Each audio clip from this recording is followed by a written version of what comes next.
зошто личноста на Кирил Прличев би била интересна на македонската јавност?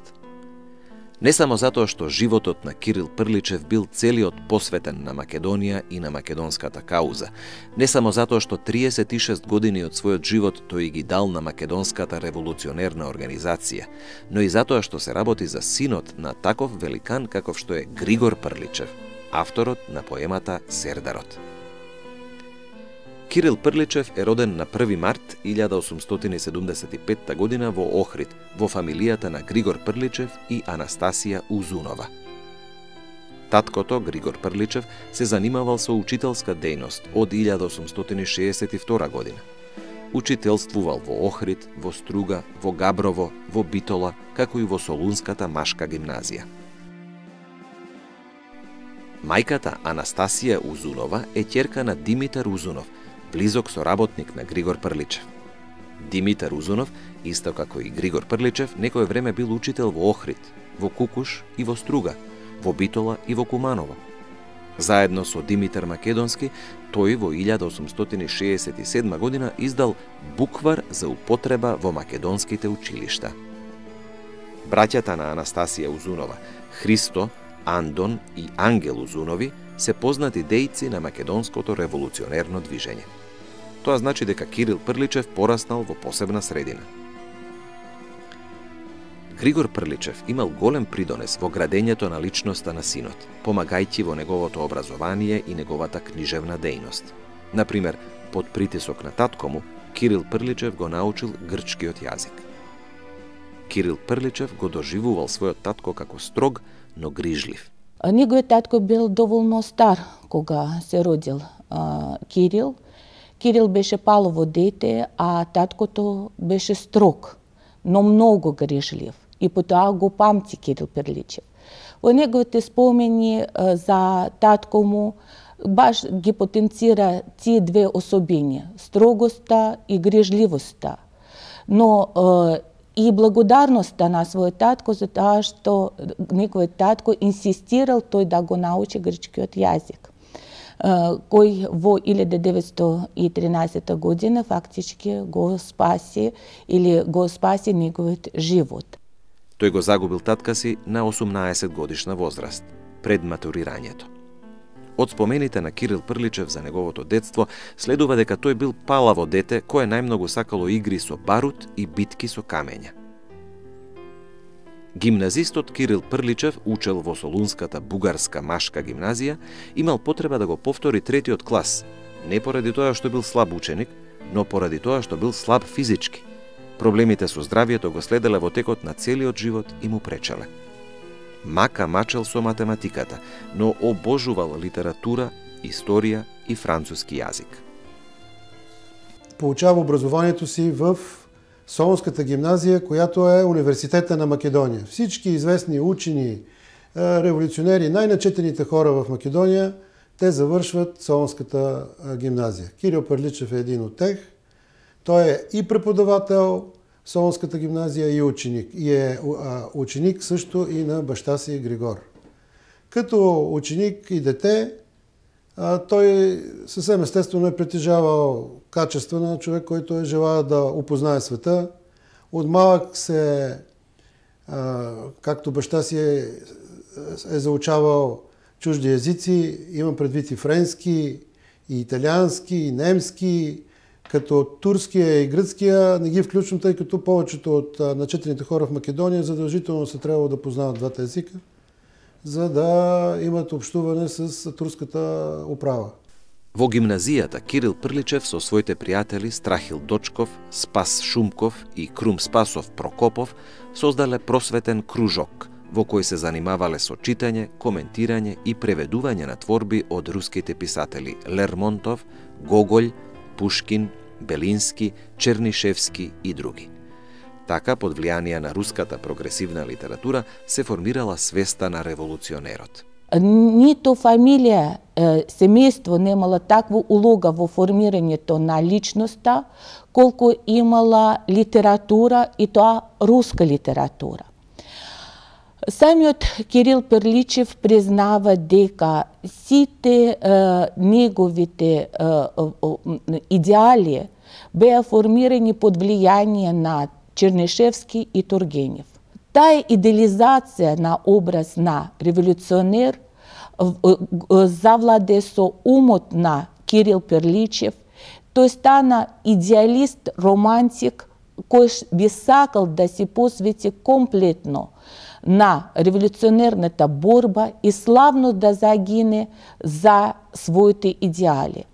Но имаше една околност, тој немал здравие, беше слаб со здравие и затоа и неговиот татко беше толку грижлив, знаејќи дека неговото дете не е толку силно, болежливо е. Слаб со здравие, ставен во една положба и улога со инсистирање на неговиот татко на широко и темелно образование, што и го стекнува. И цел живот се одликува практично со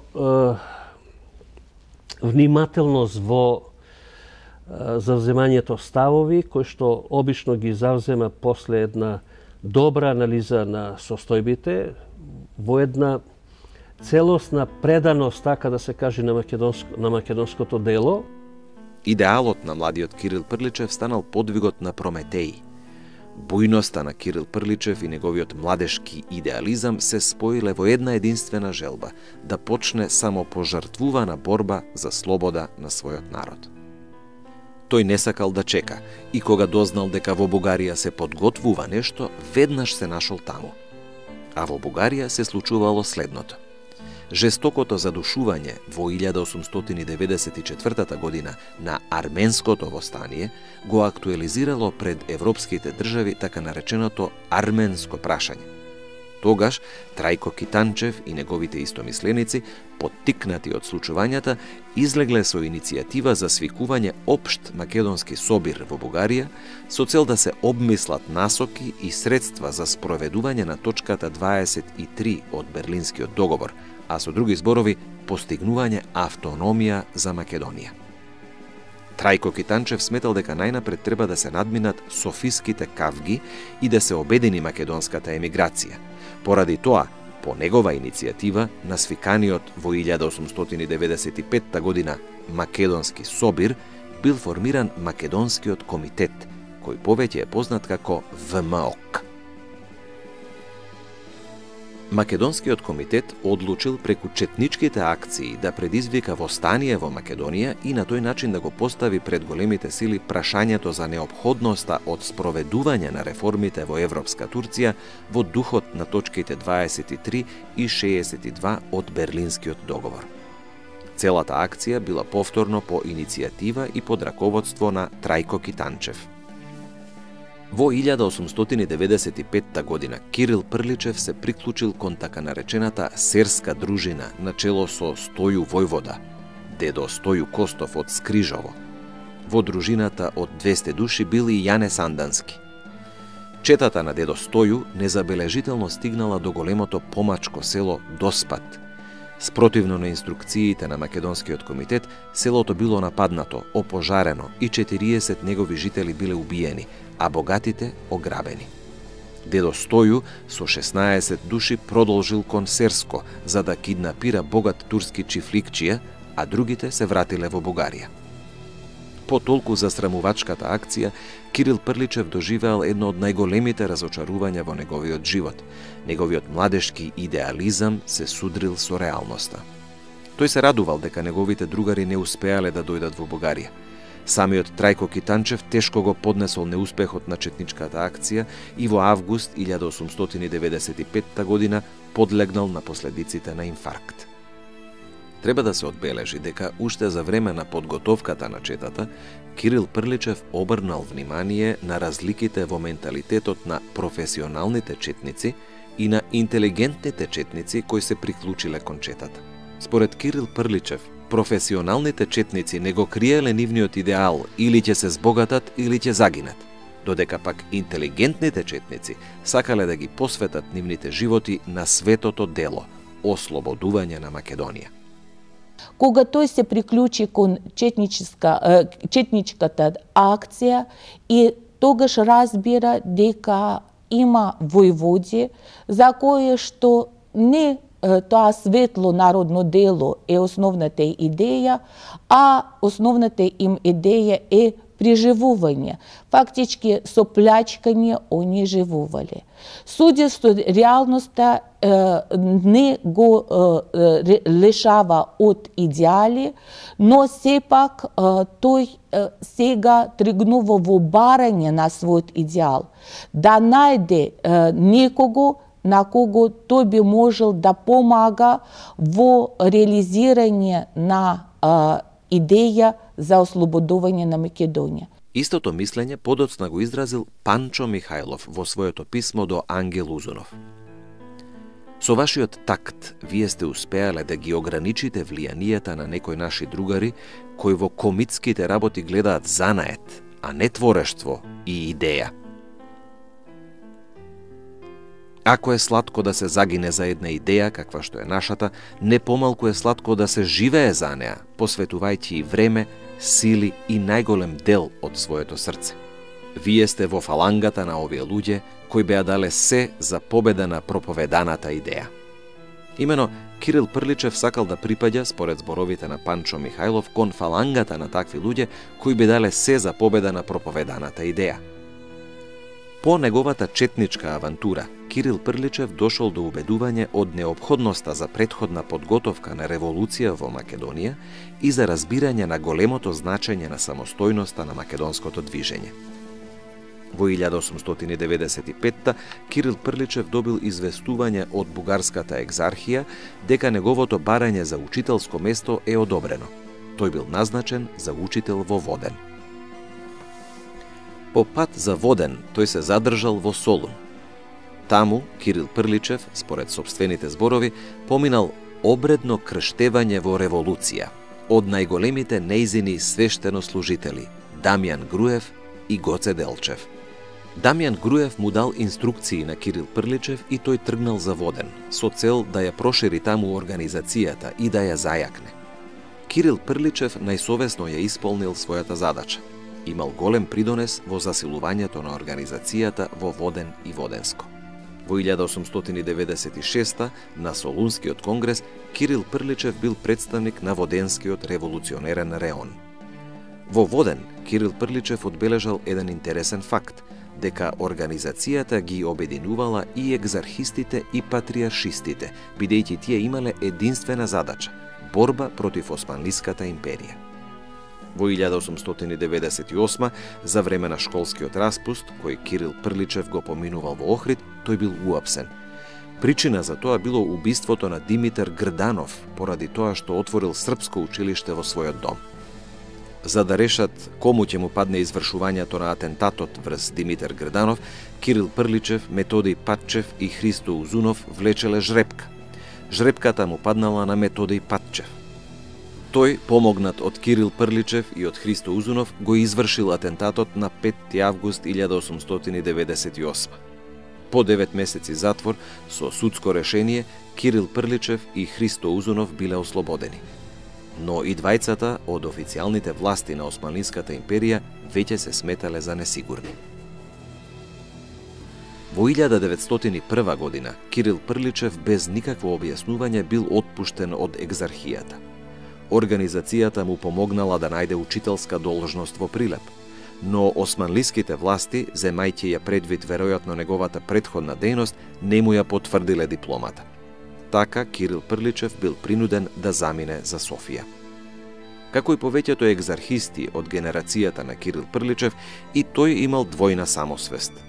Од една страна тој бил воспитуван и се чувствувал како бугарин според националната самоопределба, а од друга страна како македонски патриот. За него Македонија била татковина за која тој би го жртвувал и сопствениот живот без колебање. Кирил Прличев излегува од сите они изворишта дека неговиот Охрид и неговата, така да се каже, неговото семејство припаѓа на еден особен или посебен народ кој што не е ист со другите народи, со бугарскиот, со српскиот и слично. Меѓутоа, установиште на оваа теза што ја започна во врска со него, сакам да илустрирам дека тој секогаш истакнува во своите написи, особено во неговите спомени 36 години во ВМРО, дека секогаш се чувствувал како гостин во Бугарија. Никогаш не се чувствувал како дома. Постојано неговата носталгија била поврзана со Македонија. Сите мисли на Кирил Прличев биле поврзани со Македонија и тој ја доживувал Бугарија како туѓина. Тој само барал начин да замине за Македонија, но слабото здравје не му дозволувало да замине како четник, а други начини не постоеле.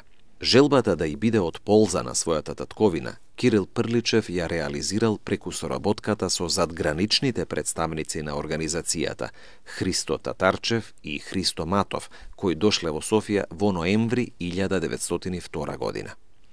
Татарчев и Матов го задолжиле Кирил Прличев да ја води кореспонденцијата со задграничното представништво и како сметководител да се занимава со мис Стоунските пари. Така ги нарекувале парите добиени за откуп на мис Стоун. И во спомените си Кирил Прличев пише, че при една ревизија която се ја направил са му липсвали неколку мис Стоунки и той спаднал в ужас, защото да ти липсват златни монети в организацията, това е равносилно на смърт. Там никой не може да си позволи и една златна монета да не може да каже докато не ги е намерил, не е спал цяла нощ. Докато не е намерил на кой ги е дал. В смисъл, той не ги е загубил, но ги е дал и му е трябвало разписка за това. Така че той още действително от самото начало е в основата на всички по-сериозни акции, създадени от организацията. Христо Матов не можел да не ги оцени квалитетите на Кирил Прличев како чесен, отворен, директен, прецизен човек, вистински патриот, бескрајно оддаден на македонската кауза. Односите меѓу Христо Матов и Кирил Прличев прераснале во пријателство. По донесувањето на одлуката на Конгресот на организацијата во јануари 1903 да се дигне востание, Кирил Прличев се вклучил во подготвителни акции. Тој лично помогнал во заминувањето, например, на Славчо Ковачев, Христо Чернопеев и други. Самиот Кирил Прличев влегол во одделението за Воденско под раководство на капитан Тренев. Кирил Прличев со својата чета тргнал кон крајот на август 1903 година, заедно со 4 други чети. Четата на Христо Чернопеев, која тргнала за Струмичко, четата на Пешо Самарджиев за Тиквешко, четата на Никола Жеков за Радовишко, четата на Делча Коцев за Кочанско, а заедно 5 чети броеле 250 души. Тие 5 чети, кои не стигнале на своите позиции, имале 4 најкрвави битки во Кочанско. На 5 септември четите се судриле со 8 заптии, турски стражари, и отепале 6 од нив. Следниот ден почнала битка над Новосело против Аскер од 6000 војници. Битката трајала 12 часа. Меѓу четниците немало жртви, а кај Аскерот 120 војници. На 7 септември 26 четници, заблудени при повлекувањето на четите, воделе битка против Аскер од 5000 војници на врвот Султан Тепе. И овој пат битката траела 12 часа. Последната битка се случила на 20 септември на врвот Китка.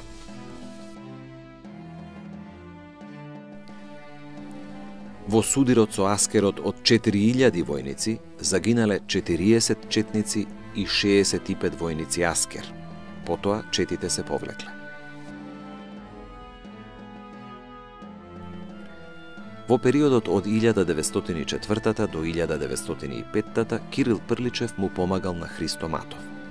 Во меѓувреме, заради немање работно место, претрпел многу лишување. Во јануари 1905 канцеларијата на задграничното представништво на организацијата се затворила. Матов и Татарчев се повлекле. Кирил Прличев одлучил да почне во Бугарија со учителска дејност. Во периодот од 1905 до 1907 година учителствувал во Цариброд. И в тези трудни години, много трудни години след Илинденското въстание, Кирил Прличев е от групата, която успява да съхрани своя дух, революционен дух и да възстановява организацията, като заедно с Сандански, който малко по-късно, 1908 година, 1907 и 1908 се отцепва от създава собствено крило, така наречената левица, но в периода 1903-1907 той с Георче Петров, с Сандански и с останалите ръководители на организацията търсят решение как по-добре да се организира ВМРО, за да може да бъде ефективна, а и населението да не страда, тъй като те се убеждават от Илиндското въстание, че потърпевши от цялата тази революционна дейност, най-вече населението в Македония. Летото 1908 го затекнало Кирил Прличев во Франција. Тој студирал во Гренобл. Го знаел францускиот јазик извонредно и преведувал од француски. Кога дошла веста за младотурската револуција, Кирил Прличев се вратил во Македонија. Побарал од екзархијата учителско место и бргу бил назначен за наставник во Солунската бугарска машка гимназија.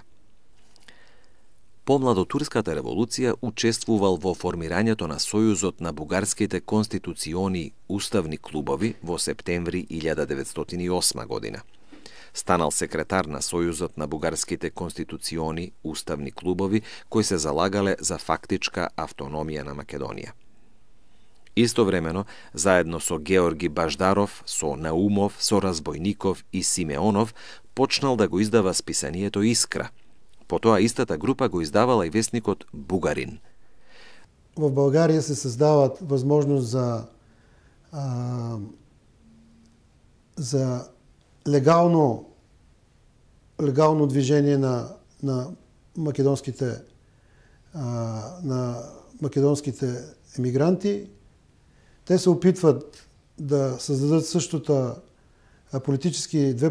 те създават, впрочем, не се опитват, две основни политически платформи и в Македония. Това е българските конституционни клубове, където моя дедо участва като секретар, и Народно-федеративната партия, която се доминира от групата на серчани на Яне Сандански. Отново има едно разцепление в идеите и намеренията на революционерите. Те са в две различни посоки. Въпреки че и двете посоки имат едно намерение – свободата и независимостта на Македония. За време на Балканските војни Кирил Прличев, предупреден од бугарскиот началник на Солунската железница дека го бараат органите на грчката власт, го напуштил Солун и повторно се нашол во емиграција, овој пат во Стара Загора. Матов ургирал за преместување на Кирил Прличев од Стара Загора во Софија и во септември 1915 Прличев се преместил во Софија. Кога Бугарија ја зазела страната на централните сили во Првата светска војна во 1915 почнала мобилизација. Кирил Прличев бил запишан во 4-тиот македонски полк во дружината на Јордан Колчаков. Кирил Прличев забележал разочарување во душата на населението на Македонија по воведувањето на бугарската судска и воено-административна власт на македонска територија. Како објективни причини за незадоволството на населението, Кирил Прличев ги истакнал следниве. Прво, истоштувачка глад. Второ, жестокости спрема албанците и така наречените гркомани и србомани. И трето, нарушување на законите и престапи од страна на одделни граѓански и воени представници на власта.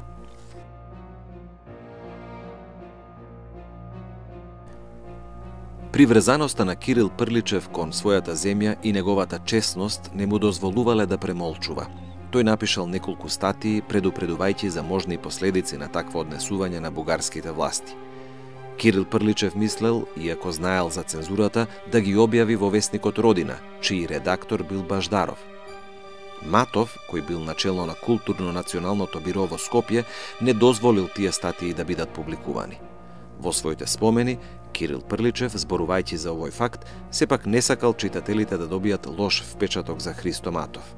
И затоа забележал дека според него Христо Матов сигурно ги презел неопходните мерки по фактите наведени во статиите. Тоа е показател дека Кирил Прличев исто така бил многу деликатен човек. Во 1915 година Прличев бил отпуштен од полкот и останал во Софија. По совет на Христо Матов, Прличев во 1917-та ја издал книгата «Српскиот режим и револуционерната борба во Македонија». Исто така, тој напишал по една мала брошура за секој град во Поморавието – Ниш, Пирот, Лесковац и други. Многу по-сложно вече и така по-различни од толкувањето на българските историци става периода след 1918 година, след Првата световна војна, когато Българија е загубила всички шансове политически за присъединяването на Македонија.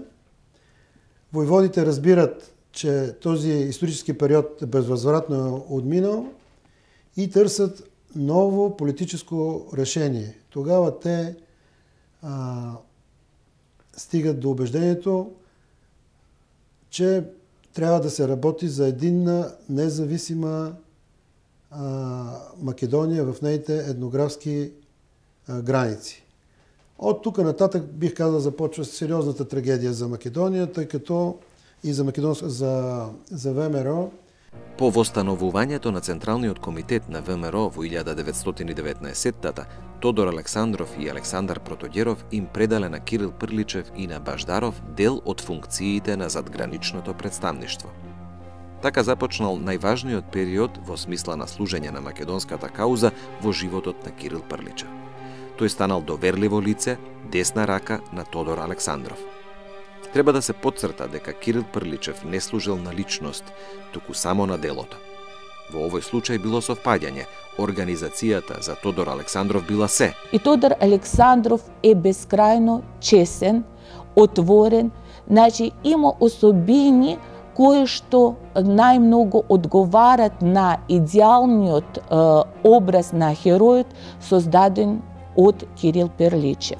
Тој го нашол својот херој и готов да му помага во се, без разлика која позиција и да зафаќа, да му помага на Тодор Александров во неговата револуционерна борба, само за тоа што тој одговара на идеалниот лик на неговиот херој.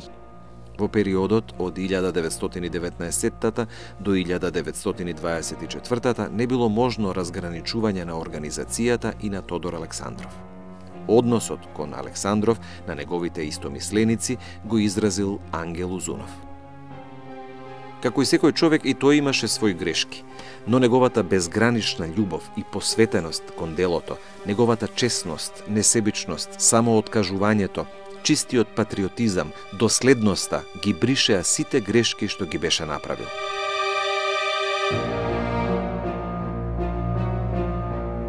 Кирил Прличев се нашол меѓу сличните на него, во фалангата на таквите луѓе кои бедале се за победа на проповеданата идеја. Формално Кирил Прличев бил касиер, домаќин на ВМРО, а фактички десна рака на Тодор Александров. Кирил Прличев ги исполнувал најделикатните задачи на Александров, бидејќи последниот бил сигурен во дискретноста на Прличев. Например, Кирил Прличев бил упатен во се што се однесувало на преговорите на Тодор Александров со представниците на Советскиот сојуз. Тој ги пречекал и испратил советскиот разузнавач Шпак со псевдоним Андреев, кој дошол од Виена заради преговори со Тодор Александров во декември 1924. Кирил Прличев извршувал и различни задачи, од препраќање писма до комуникации со странски амбасади и странски новинари. Во периодот на соработката со Тодор Александров, Кирил Прличев ја пројавил својата важна особина – знаење да ги ограничи своите собствени амбиции во име на интересот на делото и да го прави перфектно тоа што е потребно за делото, а не за собствената кариера. Имено затоа била јасно изразена антипатијата на Кирил Прличев кон Иван Михајлов. Што се однесувало до конфликтите меѓу Протоѓеров и Александров, со кој Прличев бил запознат, тој сметал дека двајцата членови на Централниот комитет се расправаат за ситници. Тъй като македонската организација под ръководството на Тодор Александров и Протоѓеров е много мощна. Тя разполага с оръжие за разлика дори от българската армия, на която е отнето по споразумения международни. Тя разполага с огромни средства. тъй като те се набират най-вече от Пиринска Македония с така наречения патриотичен заем. Тя разполага с много добре организирани легални и нелегални организации, но тя има огромен проблем. Значи, бих могъл да кажа, че проблем номер 1 в този момент е изтласкването на ВМРО от границите на Вардарска и Егейска Македония и концентрирането на организацията в Пиринска Македония, която доказано създава държава в държавата. Во 1923 Кирил Прличев бил уапсен, кога владата на Бугарија презела демонстративни апсења на членови на ВМРО за да ја смири Југославија. Во истата 1923 Кирил Прличев станал еден од основачите на Македонскиот научен институт. Во 1923 година биле забележани и активности на Кирил Прличев како член на големата масонска ложа Светлина, создадена во 1917 година. Именно под покровителството на Прличев, Баждаров и по-старите дейци, включително и Протогеров, се издига кандидатурата на Иван Михайлов като член на Централния комитет.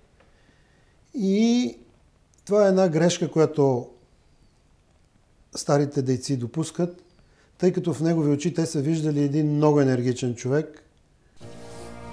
По убиството на Тодор Александров на Конгресот во Србиново во 1925 година за членови на задграничното представништво биле избрани Кирил Прличев, Георги Баждаров и Наум Томалевски, а за резервни представници Тома Карајовов, Јован Бадев и Ангел Узунов. Сите заедно со членовите на Централниот комитет на ВМРО Иван Михајлов, Георги Попхристов, Александар Протогеров и резервните членови на Централниот комитет Петар Шанданов, Јордан Ѓурков и Никола Василев го образувале Вишиот совет на ВМРО. Од активностите во периодот од 1925 до 1928 се издвојуваат напорите на Кирил Прличев да ги задржи македонските младинци во странство во сферата на влијанието на ВМРО. Пролетта 1925 година Кирил Прличев заминал за Виена за да донесе заклучок за можна соработка со младинците во странство. Кирил Прличев констатирал кај младите во странство задлабочување во социјални струјења и филозофски системи, во сомнежи и одрекувања, што според него ги оддалечувало од основното, од борбата за измачената Македонија. Тој се обидел да ги разбере причините за таквата состојба кај македонските студенти во странство. Со многу такт и аргументи успеал да приврзе голем број од младите кон целите на ВМРО и соработката со неа. Во изнесениот заклучок пред раководството на ВМРО бил одмерен и тоа дало можност да се продолжи со соработката меѓу ВМРО и младите во странство. Пројавените од Кирил Прличев толерантност и трпеливост во ВМРО не биле правило, туку исклучок. Тие дале свој резултат. Бил создаден Сојузот на македонските студентски друштва во странство, кој покренал повеќе акции пред Друштвото на народите и пред европските влади да обрнат внимание на Македонија и на македонското прашање. Но таквите личности, кои имале своја позиција, авторитет во македонското движење, стекнат со годините на се оддадена работа, не му биле потребни на Иван Михајлов. Тоа фактички била основата на судирот во ВМРО меѓу така наречените млади и стари, меѓу Михајловистите и Протогеровистите. Кирил Прличев фактички прво отворено го изразил своето несогласување со Иван Михајлов. Тоа било поврзано со статијата на Иван Михајлов, објавена во весникот Македонска трибуна, кој излегувал во Америка. Во своето писмо до Иван Михајлов од 4 јули 1927 година, Кирил Прличев не само што го искажал несогласувањето со самиот чин на објавување во весник на изјава од член на илегален Централен комитет, но и ги критикувал изнесените ставови. Познавајќи го карактерот на Иван Михајлов, апсолутно е очигледно дека тој никогаш не му го простил на Кирил Прличев таквото спротивставување.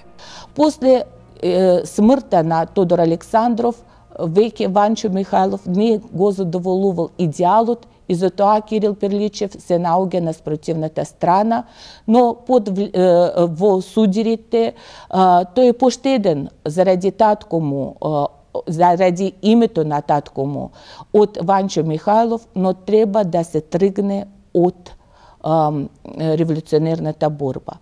Мога да кажа, че доста ползотворен периода между 18-та и 28 година, тъй като това е един период, в който ВМРО изгражда изключително мощна база в Пиринска Македония.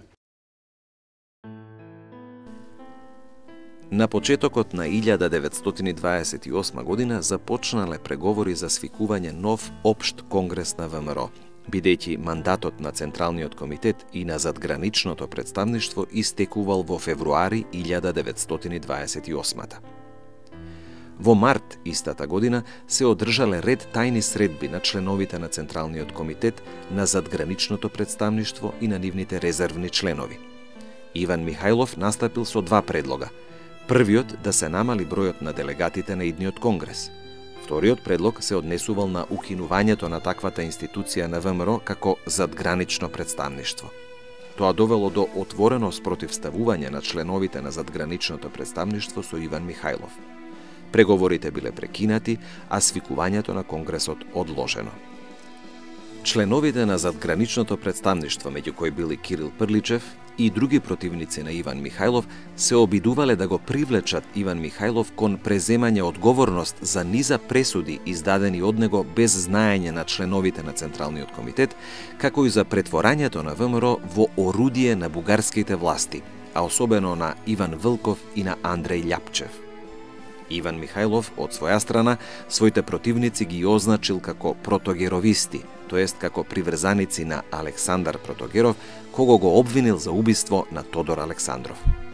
Составени биле помирувачки комисии за да се постигне компромис меѓу така наречените Михајловисти и така наречените протогеровисти. Страната на Михајловистите ја застапувале Иван Михајлов, Јордан Ѓурков и Јордан Бадев. Страната на протогеровистите пак Александар Протогеров и Георги Попхристов како членови на Централниот комитет на ВМРО, а исто така и Наум Томалевски, Георги Баждаров и Кирил Прличев како членови на задграничното представништво и Петар Шанданов и Ангел Узунов како резервни членови на задграничното представништво. Во тој период, на 7 јули 1928 година, бил убиен Александар Протогеров. Иван Михайлов го извършил това с намерение единствено да спаси себе си, като ръководител. Той деня преди убийството открадва парите и оръжията на организацията, защото той се подготвя за убийството, докато другите не го допускат, че това е възможно. След като открадва парите и оръжието на организацията, той става пълновластен господар, защото без материални средства и оръжие трудно се води борба срещу когото и да било. И със силата на откраднатите пари и оръжие, той успява да се наложи в тази междуособица между двете крила, но той не побеждава другото крило, а унищожава ВМРО. До края на живота си той единствено търси личното си оцеляване. Веднаш по убиството на Протогеров, неговото место во Централниот комитет го зазел Петар Шанданов. Петар Шанданов и Георги Попхристов застанале на чело на опозицијските сили на Иван Михајлов. На тајното советување во Софија на 20 јули 1928 Мишо Шкатров, Георги Попхристов, Петар Шанданов, како и членови на задграничното представништво, Георги Баждаров, Наум Томалевски и Кирил Прличев, решиле да се обидат да ја преземат базата на Иван Михајлов во Пиринска Македонија. Но и двата обида, на 25 јули и на 20 август 1928 година, останале неуспешни. Тогаш протогеровистите ја смениле тактиката, се насочиле кон пропаганда. Но Иван Михајлов никогаш не се двоумел во применувањето сила. Така, соработниците на Кирил Прличев, Георги Баждаров, Наум Томалевски и други биле ликвидирани. По крвавите години за македонското движење, периодот од 1928 до 1931 година, Кирил Прличев и поп Христов на 17 февруари 1931 биле принудени да потпишат декларација дека се повлекуваат од борбата и од секоја револуционерна дејност. Прличев е готов да напусне организацијата многу преди да отвлекат жена му, както и жената на другия член както и другия член, не жената, а другия член на Централния комитет, Георги Поп Христов, те ги отличат и се обаждат в къщи. Леля ми го разказвала това и тя е дигнала телефона и на нея казват: сега ти ще отидеш там, където отиде баща ти. Тоест искали се да кажат: баща ти е убит и ще убиеме и тебе. Леля ми е била дете. Значи те до там са достигнали групата на Иван Михайлов, че те са заплашвали дори едно дете, каквото е била леля ми, отвлекли са баба ми и са поставили пред дедо ми условие да напусне организацията, за да не бъде убита жена му и другия член на Централния комитет. Като са му написали предварително какво трябва той да каже, за да бъдат освободени задържаните. Но дедо ми е казал, че нищо на света не може да го накара да ги каже тези неща, каквото и да му коства дори смъртта на най-близките хора. Той не се е съгласил безусловно да капитулира. Така бил ставен крај на 36 годишната работа на Кирил Прличев за македонската револуционерна организација. Во 1933 година Кирил Прличев ги подготвил за публикување своите спомени. Но за време на неговиот живот тие не можеле да бидат издадени, бидејќи ги содржале негативните карактеристики за Иван Михайлов, например како плашливец, и критиките на политиката на бугарските власти во однос на македонското прашање.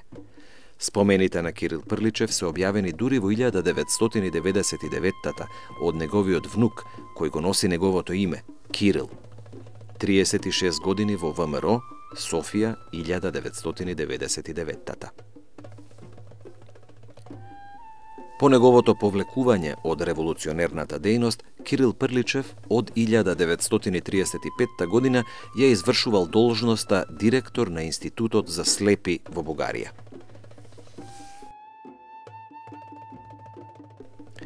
За време на Втората светска војна, па се до крајот на неговиот живот во 1944 раководел со Охридскиот музеј.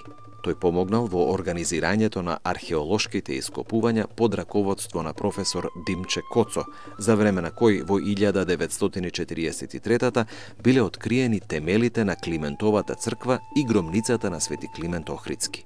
И не стигна да види дека во 1944 година во август се создаде посебна македонска држава, тоа е Автономска Македонија, за која по сите елементи од неговата биографија, од неговите емоции врзани за Македонија и неговото чувство на татковина, претпоставам дека ќе беше во оние македонци од емиграцијата во Бугарија, кои што остана скоро и цел живот го истрошија во емиграцијата во Бугарија,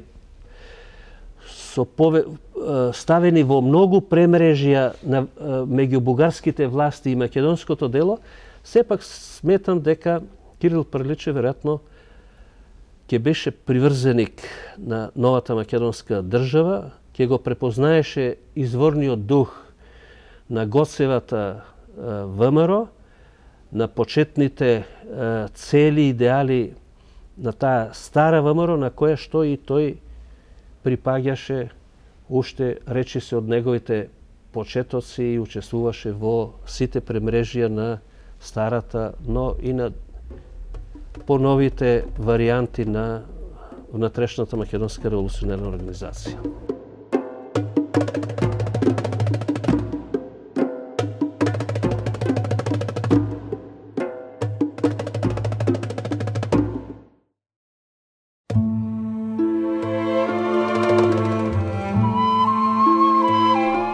Моштите на Кирил Прличев се наоѓаат во дворот на црковниот комплекс. Бугарските власти и македонското дело, сепак сметам дека Кирил Прличев веројатно ќе беше приврзеник на новата македонска држава, ќе го препознаеше изворниот дух на Гоцевата ВМРО, на почетните цели и идеали на таа стара ВМРО, на која што и тој припаѓаше, уште речи се од неговите почетоци и учествуваше во сите премрежија на старата, но и на поновите варијанти на внатрешната македонска револуционерна организација.